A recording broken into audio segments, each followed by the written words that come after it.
I was just in Chicago because I was attending my cousin's graduation. And it's not just any other graduation. This is literally one of the top five most prestigious schools in the entire world. Like literally only 5% of people that apply to this school get accepted. And the level of the people that are in this school is tremendous. Just to give you an example, like legitimately, professors at this school like have won Nobel prizes. One of the guys that gave the commencement speech, he has a Nobel prize in like economics and world finance and some shit like that. Like that's the level. In fact, let me read. I'm gonna read my notes here. The other commencement speech was done by the CEO of a company that makes $144 billion in revenue. It is the largest Medicaid provider in the nation. She's number 22 power woman in the world, like Forbes list. Like that's the level of people that go through like MBA at this school. And I'm telling you this because there's a very important lesson in here. And this is a conversation that I had with one of my one-on-one clients, I think yesterday or 2 days ago. Here's the cool part of this. These are people, again, 5%, top 5 business schools in the world. This is Booth School of Business in Chicago. You Google it, look it up, I don't care. Here's why I'm telling you this. Throughout the entire weekend in Chicago, which by the way, it's an incredible city. Like if you haven't been, you have to go. I love Chicago. The food is incredible. Nonetheless, I met a bunch of people graduating from the MBA program. Like a lot of these people are super smart. They come from consulting, like jobs, making good money. Most of the people that I've spoke with don't have a job yet. Like they're still applying for jobs. They're still getting rejected. They're like moving. They're not sure what their plan is. Some people are moving back to their country because these are like international students too.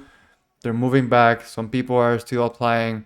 And one person that I know legitimately has a list of hundreds of companies he's applied and still have not heard back yet.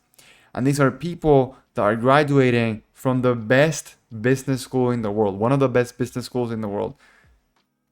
Like, what's the lesson in here? The lesson in here is that it doesn't matter what you go through, where you come from, what you do. The result that you want will require a lot of work.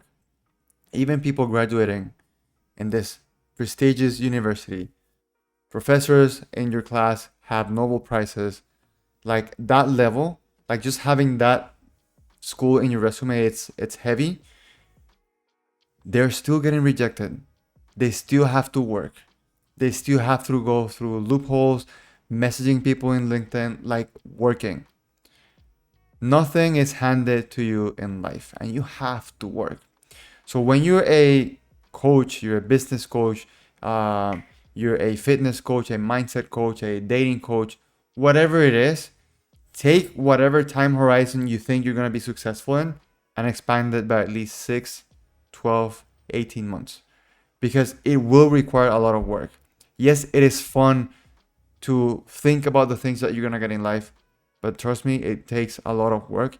And do not get discouraged. This is not to discourage you. It's just to tell you that everyone has it very hard. Everyone has to work. Everyone has to expand their time horizon. And that's just unfortunately how it's supposed to be. But fortunately for you, a lot of fucking people quit. A lot of people get stuck in an obstacle and quit. A lot of people apply for 100 jobs and they quit when the 101 first job is the job that they're going to get. It happened to me. I applied to 300 jobs, and got accepted into one. And that job changed my life completely. Okay? Back there, I have a vision board. I'm scratching things that I'm getting done that are coming to reality. Those things take a lot of work. A lot of work. But if it's in your imagination, it's because the person in the future already has it. And there's something in you that's just calling you. There's something in you that's pushing you to get shit done. Because if you can imagine it, you can work for it and you can get it. All in all, very short, the lesson in here is you have to commit to it. It is very, very hard, but it's so worth it. Nonetheless, Chicago was super fun, and I loved it. And I got a bunch of books, and a bunch of other things. So yeah, there's a couple things that I want to talk about today. Obviously, um, here comes a little bit of things, because I was in Chicago, but I was still working, right? I still had things to do, clients to take care of, content to create, and all these things. Work association from other people is usually negative. So I was surrounded by a lot of people who there's nothing wrong with this, but I was surrounded by a lot of people who glorify 9 to 5s, and that's what they're going towards. Like, they're gonna do 9 to 5s, office jobs. That's fine. That's not my cup of tea, which I did for many years, but that's not what I want, and that's fine for them. But here's the thing. When I told a lot of people, like, hey, I have to go home, like, I'm gonna work, a lot of these people associate work with working in a cubicle and for somebody that they don't like, and they have to call somebody they don't like their boss, and they completely hate that relationship. So for 99% of people, work is negative. So when you work because you love what you do and you're obsessed with the thing that you're doing, some people will associate you working by you doing something you don't like. That's not necessarily it. I love this. I love this game of coaching.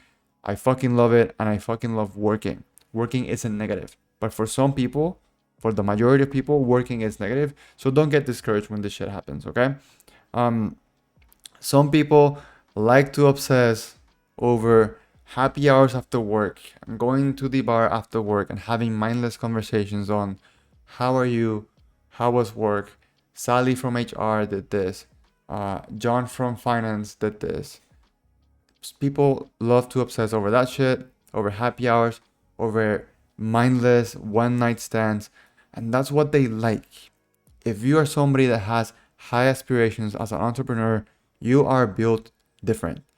Your normal is not normal for a lot of people, and that's fine. You're supposed to be a little bit weird, and that's completely normal. And I'm telling you this from experience because I'm living through it a lot with family, with friends, and that's fine. Sometimes it gets lonely, but that's why you have to associate with people that share the same values. Nonetheless, you will feel secluded at times. You will be alone in an office for a long time, for hours and hours and hours. But this is why it's so important to associate with people who do the same shit. Why? Because when you speak with other people who don't understand what you're going through, you're gonna get shit on, they're gonna joke about you, they're gonna tell you why you're doing this, and most of the time, they're gonna be right. You're gonna ask yourself why you're doing this shit when everyone else around you is doing something different. This is why you have to associate with people that are like-minded. And if that means you have to seclude yourself from family, so fucking be it. They'll thank you when you're successful. Trust me. Okay? So if you're just starting out in this entrepreneurship journey, I'll give you some tips. 1, you have to commit to it. That's how it is. Commit to the fucking journey because it's going to be a journey. Number 2, this journey of one, yes, I'm going to commit to it, has to be defended by 1,000 no's. You're going to say no to a lot of people. You're going to say no to high school and college friends.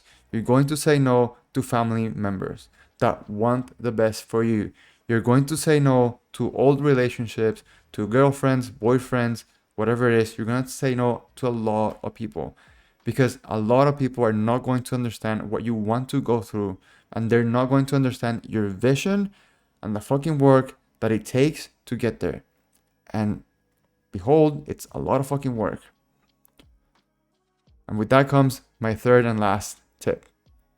Opportunity is missed by most people because it's dressed in overalls and it looks like work. Hint, it's a shit ton of work. So don't miss the opportunity because there's a lot of work ahead. Okay? Cool. So just other little bit of updates. I can't speak. Wow. So flights were awful. I had no sleep. I'm still kind of recovering.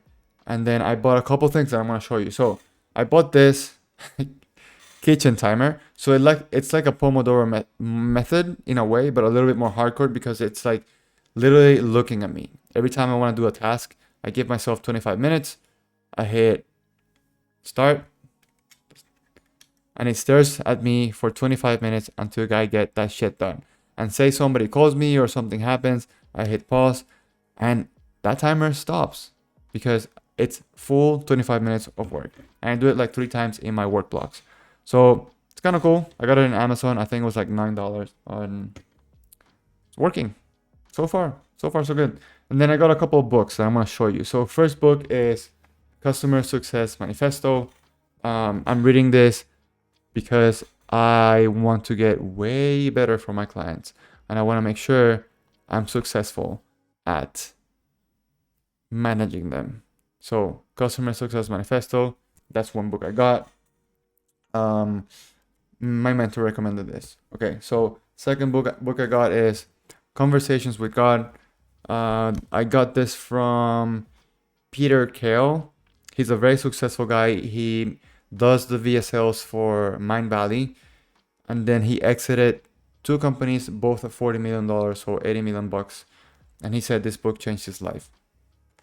Why would I not read it? Conversations with God. Okay. Third book, Transurfing in 78 Days. There's a book that's called Reality Transurfing, and this book is from that. So it's like the shorter version. Entrepreneur in the internet space that I know, we like internet buddies. He recommends that book. As a Man Thinketh, my friend Daniel recommended this. He's successful reading this. Super short too. 2 more books. This one is The Coaching Habit. I'm a coach. I want to get better at coaching. I want to serve my clients better. So I'm reading this book. And obviously, like, it's not like I don't have enough books, but I need to get better at reading.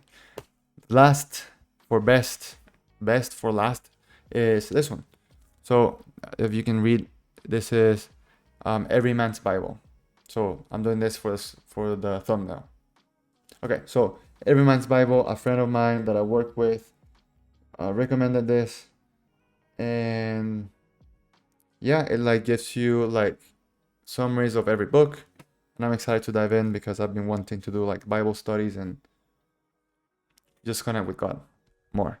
So those are those. And then finally, before the Daily Stoic, I gotta read that. Give me 1 second. Okay, so I'm doing this because I'm basically recording my progress to $100,000 months. Okay, so it's June 4th. So again, do this real quick. Last time I did this was May 29th. June 4th. All right, here we go. So title is This is What We're Here For. Why then are we offended? Why do we complain? This is what we're here for. No one said life was easy. No one said it would be fair. Don't forget though that you come from a long and broken line of ancestors who survived unimaginable adversity, difficulty, and struggle. It's their genes and their blood that run through your body right now. Without them, you wouldn't be here. They're an heir to an impressive tradition. As their viable offspring, you're capable of what they're capable of. You're meant for this, bred for it. Just something to keep in mind if things get tough. So, with that being said, if you watched so far and if you like this, drop a like. I'm documenting my journey to 100K months, and down in the description below, I'll give you a gift, basically like $11,000 in value for free. So I'll catch you on the next one. If you have any questions, drop them down below, and I'll see you on the next one.